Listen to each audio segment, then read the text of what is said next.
열등감이란 독을 약으로 바꾸라라는 제목으로 하나님 말씀 증거하겠습니다. 누구나 살아오면서 열등감 때문에 힘들어 본 적이 있을 것입니다. 모든 분야는 아니겠지만 적어도 한두 분야에선 열등감을 가질 수 있습니다. 어제 이동관 전도사님 결혼식이 우리 교회에서 있었습니다. 본당에서 많은 하객분들이 오셨고 또 축제였습니다. 저는 그러면서 예전에 한 가정이 생각났습니다. 지금은 다른 교회에 출석하고 있는 한 가정인데 그 여자분, 아내분 생각이 났습니다. 그분이 다른 분 결혼식에 가셨다가 되게 친한 분 결혼식에 간 거예요. 근데 갑자기 식사도 안 하고 되게 친한 분 결혼식에 왔으니까 마지막까지 이제 있을 줄 알았는데 결혼식 보던 중에 도망가 버린 거예요. 그래서 제가 나중에 그런 사연들을 듣고 나서 그렇게 가까운 분의 결혼식에 갔으면서 왜 도망갔습니까? 라고 이렇게 나중에 이렇게 알게 됐더니 이유가 뭐냐면은 그 도망간 그 여지사님이 자기 결혼식 때 너무 초라하게 했거든요. 초라하진 않았지만 되게 단순했대요. 왜냐, 재정적인 어려움이 있어서 웨딩 그 드레스도 안 입고 정장 입고 그냥 식을 치렀대요. 그러니까 정말 단촐하게. 그러니까 자기 결혼식 상황과 남의 결혼식이 비교가 되는 거예요. 그러니까 그 열등감에 못 이겨서 결혼식 축하해주러 왔다가 중간에 도망갔다는 얘기를 들으면서 그럴 수도 있겠구나. 열등감이라는 것에 함몰돼서 축하하지 못하니까 자기 결혼식 상황과 남의 결혼식 상황을 비교하다가 도망갈 수 있겠구나. 여러분, 우리가 신앙이 건강해진다는 것이 뭐냐면 자기랑 비슷한 사람들끼리 있을 때에도 라이벌 의식 갖지 않고 축하해 줄 수 있는 거예요. 비슷한 또래에 있을 때에도 인정해 줄 수 있고. 누가 가능합니까? 열등감이 사라진 사람만이. 제가 말씀드렸죠. 단과학원 가면요, 영어 단과학원은 경쟁이잖아요. 자기가 선생님을 결정하고 수강 시청하고. 벌써 노량진에서 재수한 지가 벌써 27년 전 이야기인데 단과로 공부하는 학생들 보면은 선생님 다 자기 인기 선생님 있잖아요. 일단 단과가 별로 좋진 않은데 종합반이 그래도 제일 안정적인데 일단 선생님들을 보니까 영어 선생님은 영어 선생님끼리 별로 안 친해요. 국어 선생님 당연히 국어 선생님끼리 안 친해요. 왜냐, 라이벌 의식을 갖거든요. 전 선생님이 학생을 많이 데려가면 전 자기는 줄어들게 되거든요. 그러다 보니까 이 단과학원의 그 교무실 상황이 썩 좋지 않습니다. 결국 십자가가 세상을 이깁니다. 우리 인생 가운데 십자가 붙들면 그 열등감에서 이길 수 있습니다. 진짜 행복은요, 비교의식 없을 때부터 올 겁니다. 어떤 분이 그래요. 우리가 덜 가져서 불행한 게 아니라 남이 나보다 많이 가진 것 때문에 배알 꼴려서 불행한 거래요. 우리 이미 충분한 은혜 주셨습니다. 이렇게 대한민국 살기 좋아지고 마음껏 예배할 수 있고 또 교회 간다고 할 때 누가 핍박을 합니까 지금? 마음껏 전도할 수 있고 어제도 학원에서 예배 드렸지만 뭐라고 안 해요? 예배하겠다고 하니까 올 사람 와서 예배 드리고 얼마나 좋은 세상이에요. 감사한 거 아니겠습니까?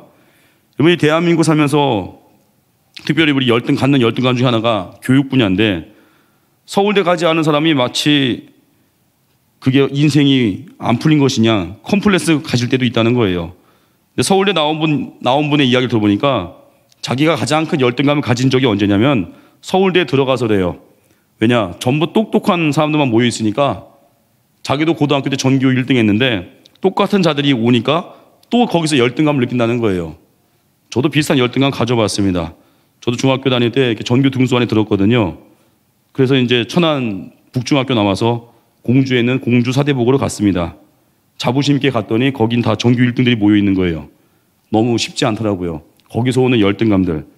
오늘 성경에서 열등감 느끼면서 고생하는 사람을 소개합니다. 사도 바울입니다. 사도 바울, 신체적인 열등감은 좀 극복한 것 같은데 그에게 있어서 사도권, 이건 정말 극복되어지기 힘든 열등감이었습니다. 바울의 편지를 보면 로마서나 에베소서 등등 보면 첫 번째 인사에 그가 쓰고 있는 것이 이런 표현이 있습니다. 하나님의 은혜로 택정함 입어 사도가 된 나 바울은, 자기가 사도라고 유난히 강조하고 있습니다. 왜 그럴까요? 열등감이 있다는 것입니다.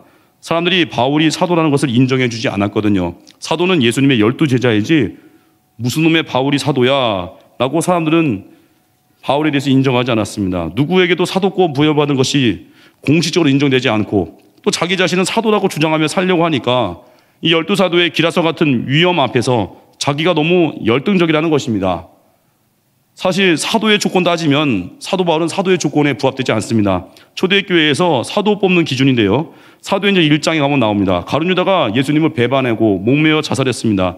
티오가 한 명 남죠. 그 자리에 마띠아를 집어넣으려고 선출할 때 그 기준이 뭐냐면 사도행 1장에서 21절, 26절까지 보면 항상 우리와 함께 다니던 사람 중에 하나를 세워. 사도의 조건 중에 하나는 예수님이 요단강가에 세례받으시고 갈릴리에서 사역하실 때 예수님과 3년 반 동안 항상 동고동락하며 따라다닌 사람, 그 중에 뽑아야 한다는 것입니다. 사도 바울은 이 기준으로 볼 때 자격 미달인 것입니다. 가장 기본적인 조건이 뭐예요? 예수님과 공생이 함께한 사람. 바울은 예수님 승천한 후에 믿었거든요. 사도행전 1장의 승천, 바울은 9장에서 믿습니다. 예수님이 부활 승천하신 후 한참 후에 믿게 된 거예요. 사도의 조건과 바울은 멀었습니다. 초대교회가 세운 사도의 조건을 충족하지 못했습니다. 그런데 사도 바울이 부활하신 예수님 만난 거예요. 사도행전 9장에서 다메섹 가는 도중에 정오의 시간에 정오의 해보다 더 밝은 빛으로 만났습니다. 환상 중에 보았습니다. 꿈에서 보았다면 육체적으로 현상 나타나지 않았을 것입니다. 그 빛보다 더 밝은 예수 그리스도의 부활하신 형체를 보고 주님의 음성 들음으로 말미암아 소경이 되었습니다. 해보다 더 밝은 주님 본 것 때문에 소경이 됐습니다. 꿈에나 본 게 아니라 눈으로 부활하신 예수님이 나타나 주신 거예요. 본 거예요. 그는 사도행전 1장에서 말하는 부활하신 주님을 만난 개인적인 체험이 있는 사람입니다. 그리고 그 자리에서 예수님 말씀하셨습니다. 이방인 가운데 보내는 사도를 보낸다고 사도권을 주셨습니다. 로마서 11장 13절에 이렇게 말합니다. 내가 이방인인 너에게 말하노라. 이방인의 사도인 만큼 내 직분을 영광스럽게 여기노라. 결론적으로 바울은 이방인 가운데 보내는 사도로 부름받은 자입니다. 사도권을 부여받았습니다. 이게 바울의 삶이에요. 바울은 열등감에 매이지 않고 그 사도권 하나님 주신 것에 대해서 영광스럽게 여기면서 자기의 연약함을 뛰어넘고 사명 감당했습니다. 우리에게도 다 약점이 있죠. 열등감이 있죠. 오늘 말씀 듣고 열등감 날려버리십시오. 말씀 듣고 살아버리십시오. 순종해 버리십시오. 염려하지 말라 할 때 염려 안 하겠습니다. 선언하시고 주와 함께 날아오르십시오. 믿음은 살아버리는 거예요. 살아버리고 순종하다 보면 그 염려 덩어리가 날아가고요. 살아버리다 보면 열등감이 떠나가고요. 기도한다고 살아버리면 기도의 사람 되는 것이고요. 생각 줄이고 오직 순종으로. 한국 사람들이 좋아하는 요리 중에 복요리, 보고 요리가 있죠. 보고는 독을 가지고 있습니다. 아무나 잡아가지고 보고탕 끓여 먹으면 죽습니다. 자격증이 있어야 됩니다. 그 보고는 인류 요리사의 손에 잡히면 인류 요리가 되고요. 열등감도 그렇습니다. 열등감이 하나님 손에 붙들린 바 되면 열등감이 독과 같은 거지만 그것이 약이 됩니다. 인류이신 하나님 손에 잡히면 열등감도 이제 하나님의 영광을 위해 쓰임받는 좋은 재료가 됩니다. 오늘 열등감을 활용하기 위한 세 가지 방법 차례대로 증거하겠습니다. 첫 번째, 열등감을 사람을 이해하는 도구로 사용을 하는 것입니다. 아파본 사람은 아픈 사람 마음을 이해합니다.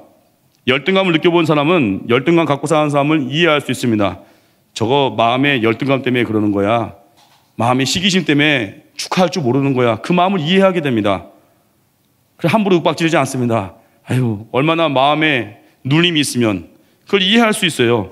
예수님이 하늘 보좌에 그냥 계시면서 이렇게 하라 저렇게 하라 명령하지 않으시고 종의 형체로 오셨습니다. 종 중에서도 로마인들은 재수 없다고 하는 아무리 중죄를 지어도 매달지 않는 십자가, 식민지에 살아가는 죄인들만 달았던 십자가에 달리셨습니다. 인간으로서 정말 바닥까지 내려가셨습니다.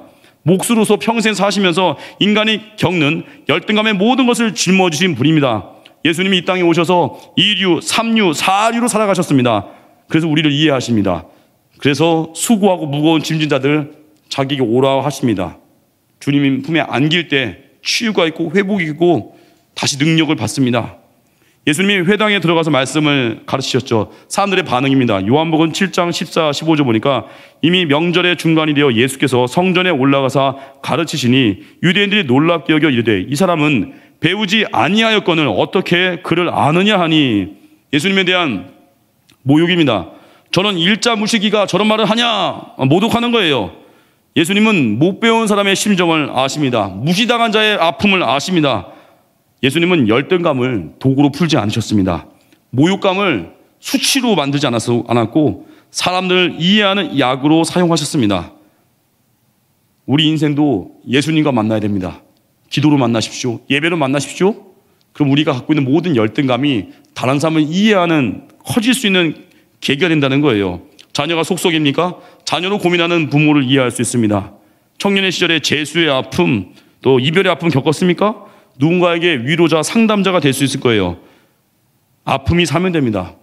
저도 예전엔 지나가다가 장애인 보호센터, 발달 장애야 상담 눈에 하나도 안 들어왔어요. 근데 저희 집 막내가 딱 발달 장애라는 걸 아는 순간 이제 제 눈에 다 들어와요. 자녀가 아프다고 할 때 좀 과장하면 500% 공감이 돼요. 얼마나 마음이 힘들까. 하나님이 주신 선물이죠. 더 넓어지라고, 더 중보하라고. 미국 어느 교회의 이야기인데 지역교회 잘 섬기는 교회입니다. 근데 그 지역에 사창가, 유흥가 참 많았습니다. 그 교회 근데 교인 중에서도요, 옛날에 사창가에서 일한 여인들이 회개하고 예수 믿고 그 일을 청산하고 일반 직장 가지고 가정 이루고 살아가는 사람들이 참 많았다고 합니다. 그러면 어떻습니까? 자기 과거를 숨기고 싶겠죠. 열등감을 갖고 살 수도 있겠죠. 그런데 그 교회에서요, 제일 많이 하는 사역 중에 하나가 사창가, 유흥가 전도하는 사역팀이래요. 놀랍게도 그 사역을 위한 팀 구성 멤버를 보니까 그 삶을 살았던 자들이 자원해서 만든 팀이래요. 예수 안에 회복되고 용서받고 나니까 이제는 과거 때문에 부끄러워하지 않는다는 거예요. 왜냐? 저 사람 건져야 되기 때문에. 그리고 내가 그런 삶을 살았지만 예수님 믿고 치유되니까 그런 영혼들이 눈에 밟히는 거예요. 부끄러울 수 있고 열등감 될 수 있지만 예수 안에 거하니까 용서받고 치유받으니까 그 열등감이 약이 된다는 것입니다.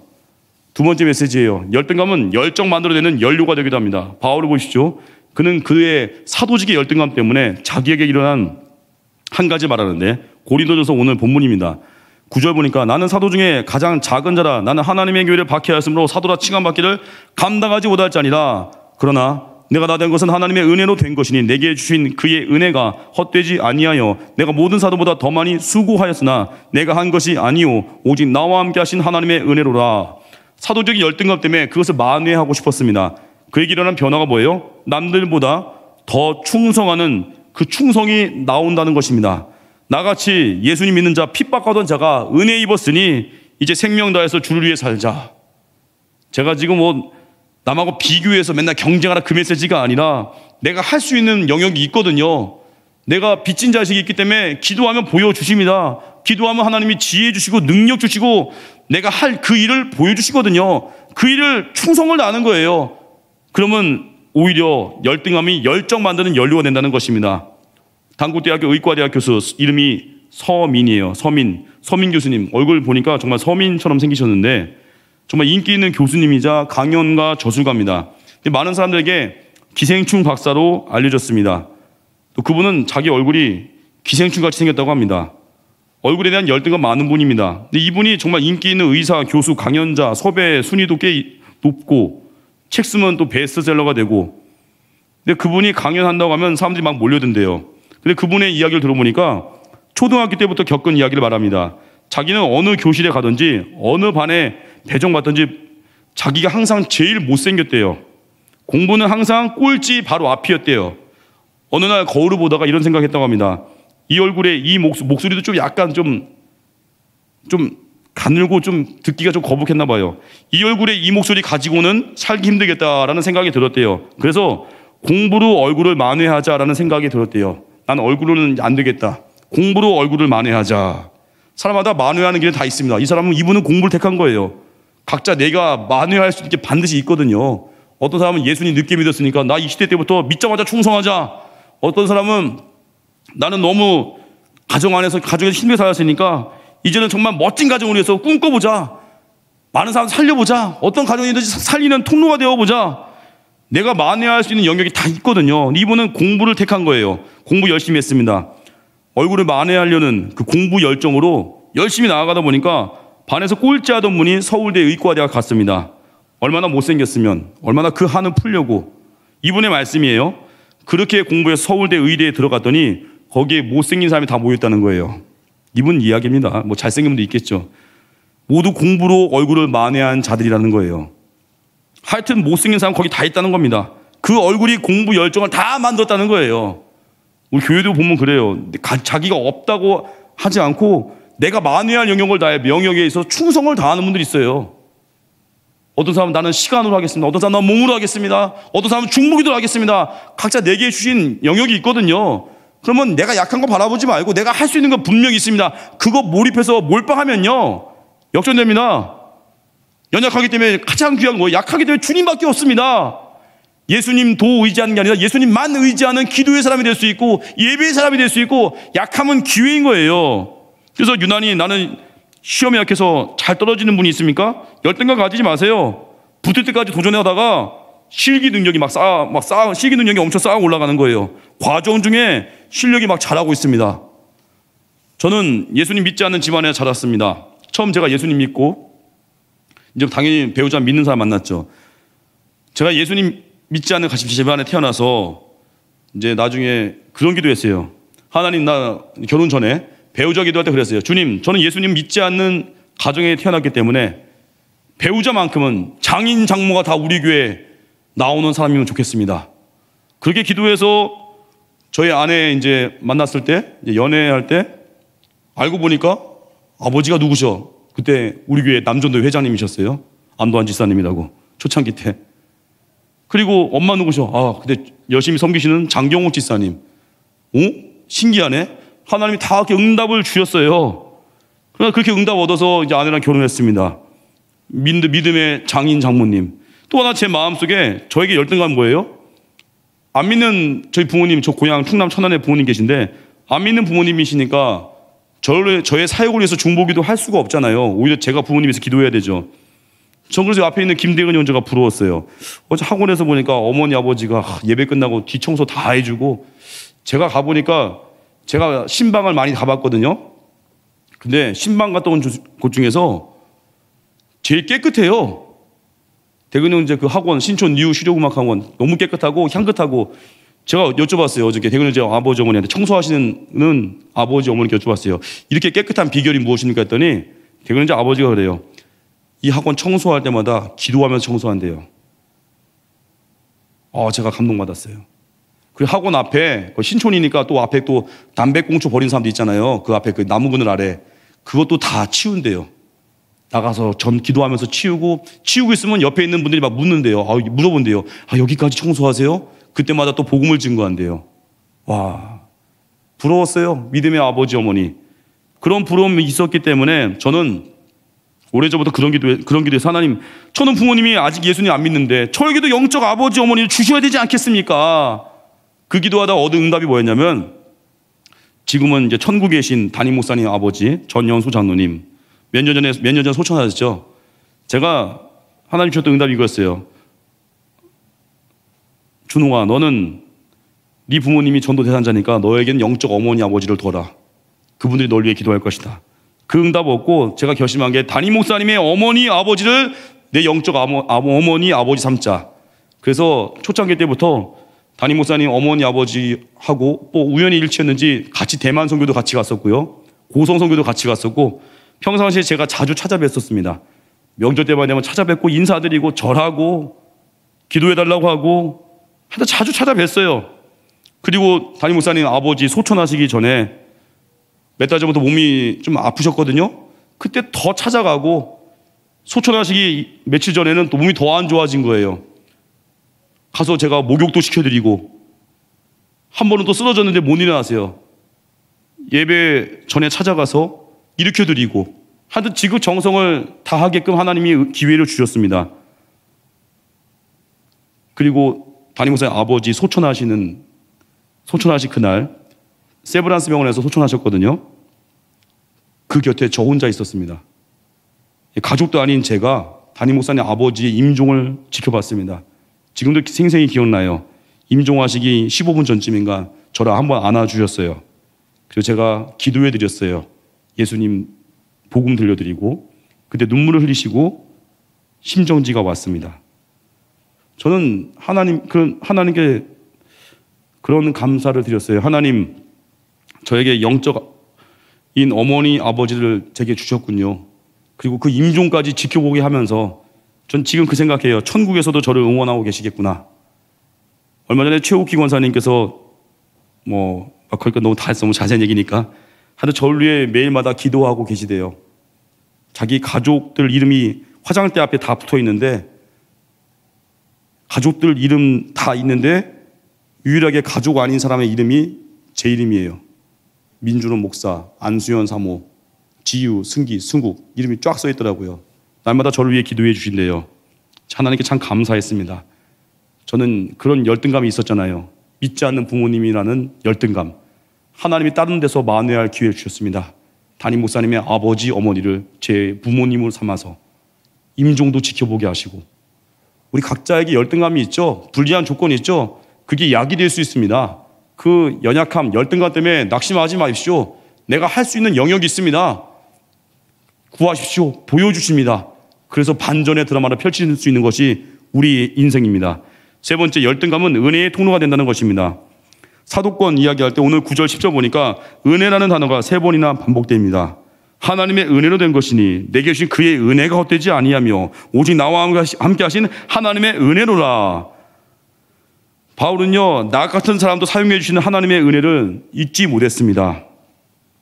바울은요, 스데반을 죽인 장본인이죠. 그리고 많은 사람 죽이려고 했던 자입니다. 살인자예요. 죄인 중에 괴수입니다. 사도 바울은 자기가 알고 있어요. 그러니 나는 만물의 찌꺼기로 버려도 할 말이 없다, 그런 마음 갖고 있는 거예요.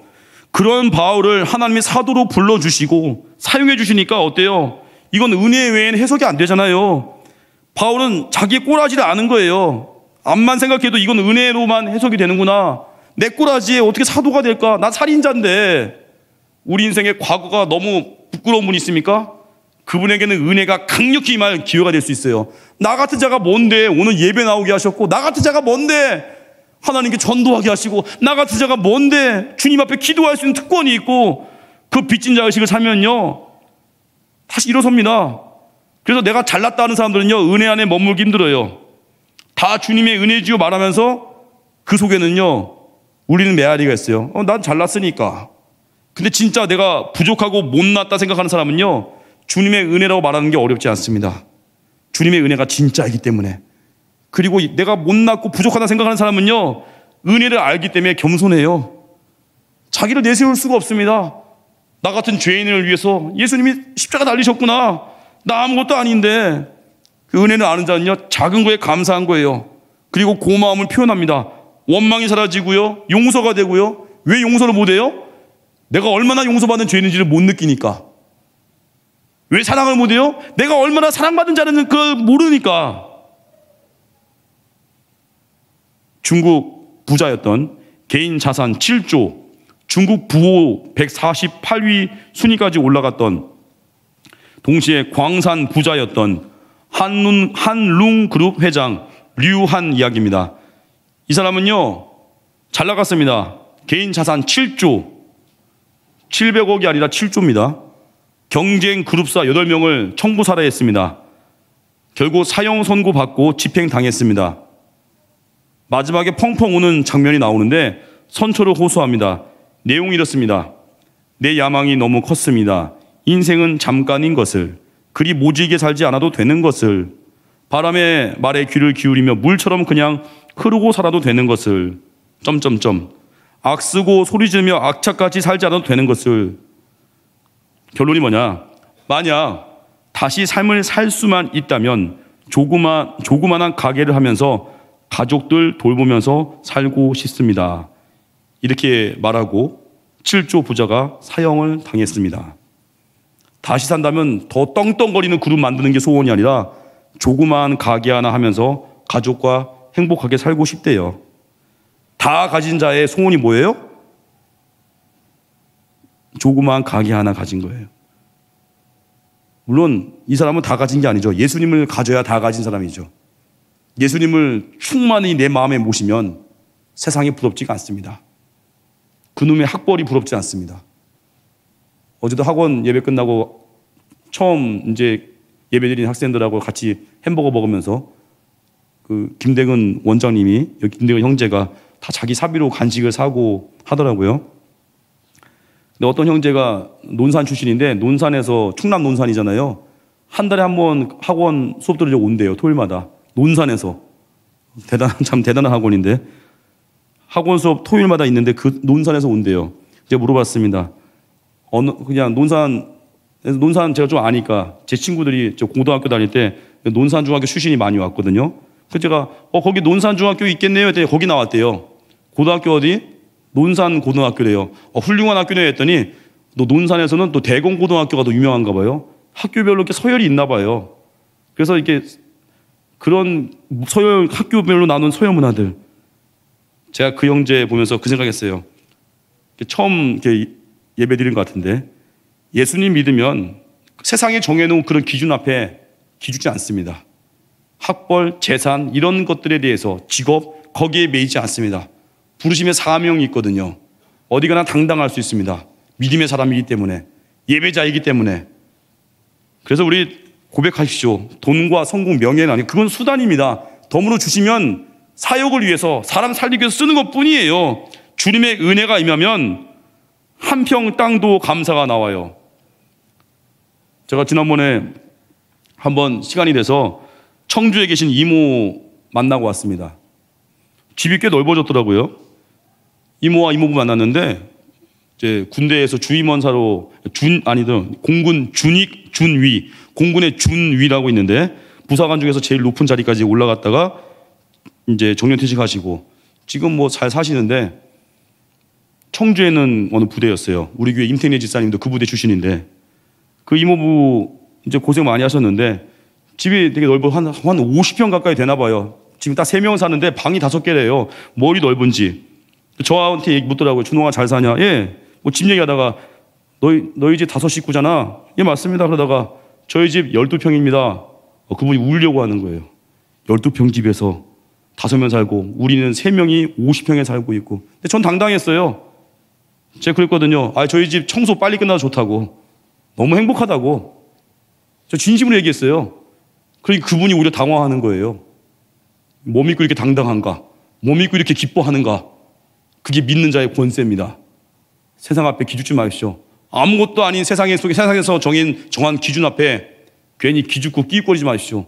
믿는 자의 권위로 갖고 당당하게 십자가 지고 희생하고 섬기고 죽는 자리, 예배하는 자리, 기도하는 자리, 각자 부르신 자리에서 충성을 다하십시오. 결론입니다. 모든 사람은 열등감을 다 갖고 있습니다. 절대 나만 갖고 있는 것이 아닙니다. 겉으로는 웃고 있지만 속으로는 울고 있는 자도 있습니다. 백조같이 평안히 호수를 거니는 것 같지만 그 발은 살겠다고 퍼득퍼득대고 있습니다. 미국 속담 중에 항상 옆집 잔디가 더 푸르르게 보인다. 남이 떡이 커 보인다는 얘기죠. 항상 남의 남편이 더 자상해 보이고 살아보십시오. 남의 아내가 더 애교 많고 살림 잘하는 것 같죠? 가까이 가보십시오. 남의 자식이 더 똑똑한 것 같죠? 성적표 까보면 그렇지 않습니다. 조금만 그 사람 가까이 가보면요 다 열등감 투성이에요. 주님 은혜로 이겨내는 것 뿐입니다. 여러분들이 우리가 그렇게 부러워하는 사람 다 가진 것 같죠? 만나보시죠. 작은 고민 때문에 마음이 힘들고 고통이 있는데 그걸 기도로 이겨내고 있는 거예요. 이겨내는 모습만 봐도 우린 그걸로 그냥 같이 기뻐해줘야 되지. 저 사람은 마치 다 가진 것이냐? 아닙니다. 오늘도 우리 귀한 장로님 3분 선출 하잖아요. 그 직분 얻고 안 얻고가 우리 행복을 좌우할 수 없습니다. 왜요? 우리를 위해서 죽을 수 있는 자리는 다 보여주십니다. 타이틀이 행복을 주는 것이 아닙니다. 기능하는 것입니다. 섬기는 것입니다. 그러면 주님이 그 사람을 보면서 인정하시고 칭찬하시고 기뻐하십니다. 우리 사람의 만족을 구하는 것이 아니라 주님의 기쁨을 구하는 우리 모두가 다 하나님의 종입니다. 그래서 우리 열등감이 사람을 이해하는 통로가 되는 것입니다. 약함이 오히려 사명이 되는 것입니다. 관계가 넓어지고 이해할 수 있는 인생의 스케일이 커지는 것입니다. 열정을 만드는 인큐베이터가 되기도 합니다. 부족한 점을 보완할 수 있는 길을 보여주십니다. 부족한 거 바라보지 말고 할 수 있는 것에 집중하십시오. 열등감은 하나님의 은혜를 기억하는 효자가 됩니다. 겸손하게 갈 수 있습니다. 부족함 때문에 나 같은 죄인 살리신 은혜를 기억하면서 이제는 빚진 자 의식으로 죽는 자리, 희생의 자리, 용서의 자리, 전도의 자리, 사람 살리러 간 회사, 사람 살리려고 허락한 가정, 그 안에서 멋지게 살아가십시오. 자리에서 나가겠습니다. 행복 찬양하겠습니다.